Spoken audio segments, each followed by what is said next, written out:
If you want to succeed as an independent artist, you need to be comfortable marketing yourself and pitching your work. But that's easier said than done. Marketing is a hard skill to gain confidence in, and it can often feel inauthentic, salesy, and even manipulative. In this video, I want to clear up some misconceptions when it comes to marketing and give you the tools that you need to sell your work with confidence without feeling like you're compromising your values in the process. And a big thank you to Squarespace for sponsoring this video.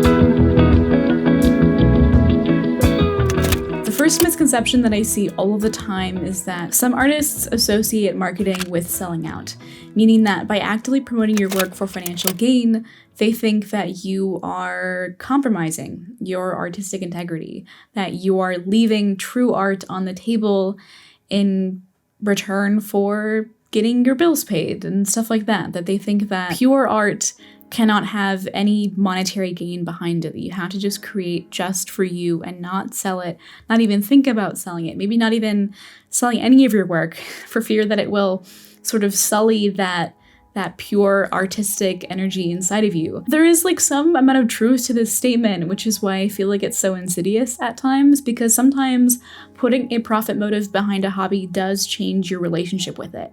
For some people, this fear really does come true, that when they create art that they intend to sell, it loses a little an essence of creativity there, that their work is now lacking something. Sometimes artists that create professionally start playing it safe and stop taking creative risks. But I think that this is, I don't think this is an intrinsic thing when it comes to selling your work or becoming a professional artist. But, and I want to be honest here, I also don't think there's anything wrong with being a more commercially focused artist. If you find something that works for you, that allows you to pay the bills, that is a more commercial kind of aspect to your art career. Andy Warhol's Campbell Soup paintings come to mind as like very commercially successful examples of art. I don't think there's anything wrong with pivoting into that, making that your focus so you can pay your bills and possibly even using the money that you gain from that more commercial aspect of your art business to fund your more experimental work. I think that it is just enormously preferable to a traditional corporate 9-to-5. I think that you should not feel ashamed about being good at something and people wanting to pay you for that, especially when you're not hurting anyone and it's just you making your art. I don't think that you should feel bad about that. I think that sometimes when you do put a profit motive behind a hobby, yes, your relationship with that hobby does change, but I think that you can still play, you can still experiment, and you can rediscover this relationship that you have with your art. It is going to be a little bit different. That doesn't mean that it's going to be worse than it was before. It doesn't mean that you can't still have fun, still improve, still express yourself. It just means that now it's your job.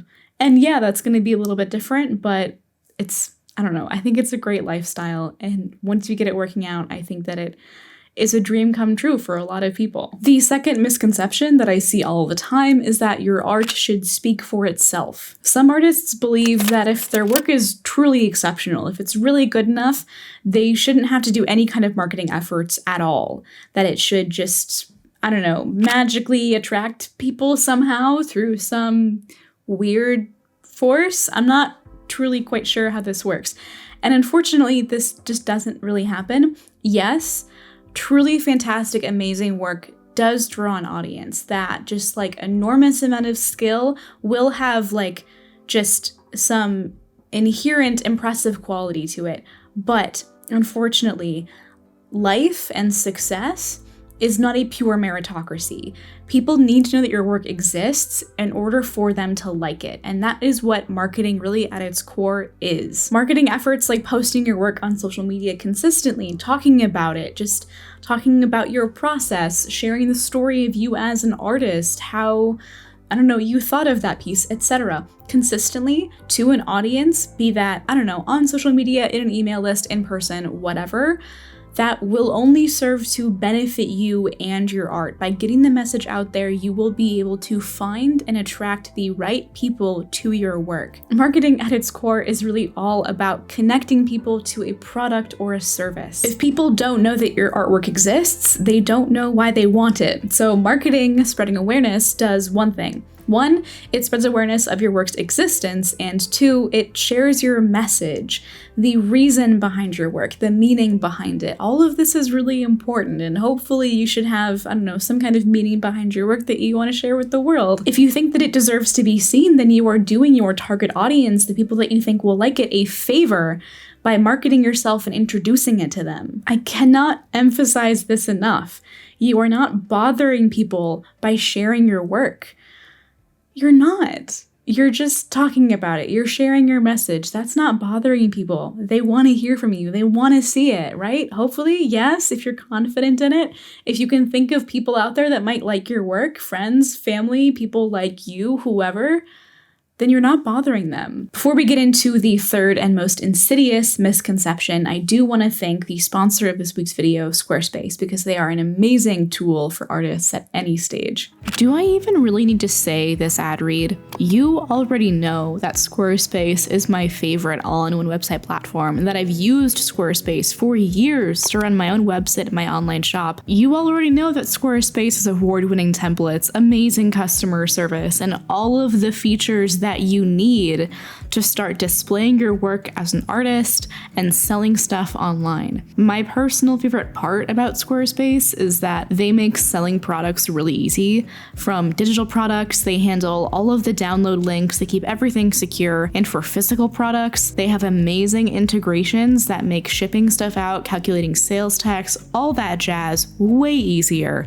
Squarespace is really just the place to be. Their third-party integrations make it one of the most customizable website platforms out there. They're stylish, they're reliable. Really, what more could you ask? If you want to give them a try, go to squarespace.com/Kelsey Rodriguez and use code Kelsey Rodriguez at checkout to get 10% off your first purchase of a website or domain. I've used Squarespace for years, I cannot recommend them enough, and I think you should give them a try. The third misconception that I want to talk about is this idea that marketing is inherently inauthentic and manipulative, that you can't do it in like an honest and sincere way because selling is selling and it's gonna feel salesy and weird and uncomfortable. And I think this is not true.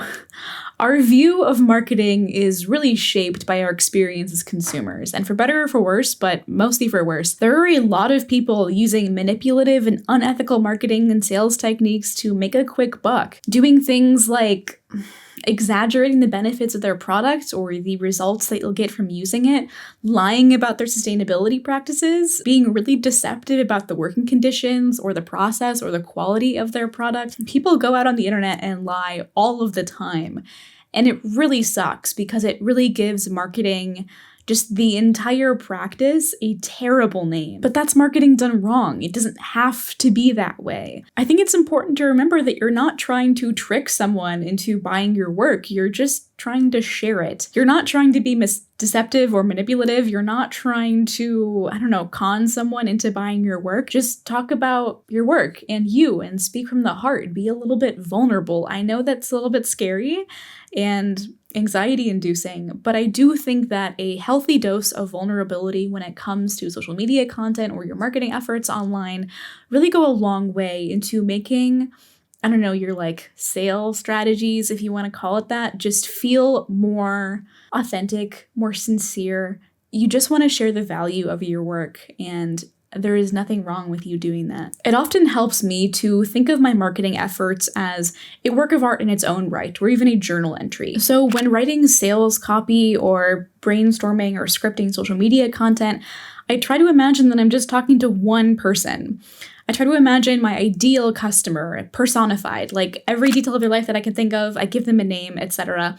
And then I write all of my stuff for them. And when I'm talking to the camera, I just imagine that I'm speaking to them, to that one person.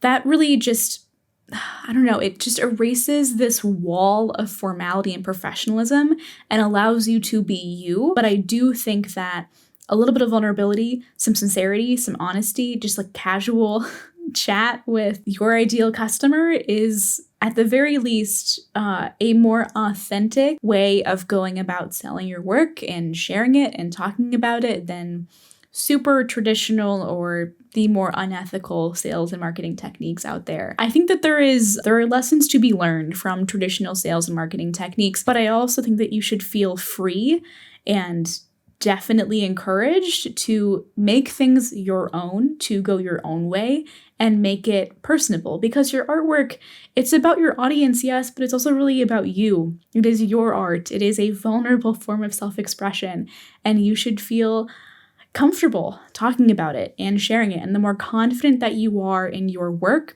that your artwork is worth something, that you are worth something, that it has value, the more confident I am about the piece, the far easier it is to market it, because I'm like, yeah, I'm so excited to share this with you. This has value. I'm excited about it. Like, look at this thing. I think this is great. I hope you do too. It feels kind of like a really solid book recommendation, right? That you have read just like this amazing work of art, this beautiful book. The prose is enchanting. You loved the plot, and you want to recommend it to a friend, right? And you feel like a little bit vulnerable, because if they hate it, that would suck, because this is like your favorite book ever.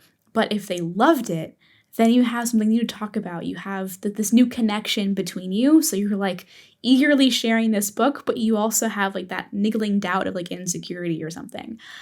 I think that your marketing efforts should feel a little bit like that, should feel like a book recommendation that you are really excited to share with a close friend, because you think they're going to like it, you hope they will, but you don't know for sure. But like, you really want them to, and you're excited about it. You want to share it. It really sucks to see artists feel so uncomfortable marketing themselves, because often they don't have the confidence in their work. The art that exists in the world is amazing. I want there to be more of it, and there can't be more of it if people aren't willing to share and sell. Marketing is a hard skill to learn, but it shouldn't feel scammy or misleading. It should feel vulnerable in a good way, like I said. So if you want to learn more about how to market your work, how to sell without social media in particular, then you're going to want to watch this video on the screen right now. It's all about email lists. Give me the benefit of the doubt here. I want to convince you email lists are worth doing, and I think that every artist should have one. So I hope to see you there. Bye.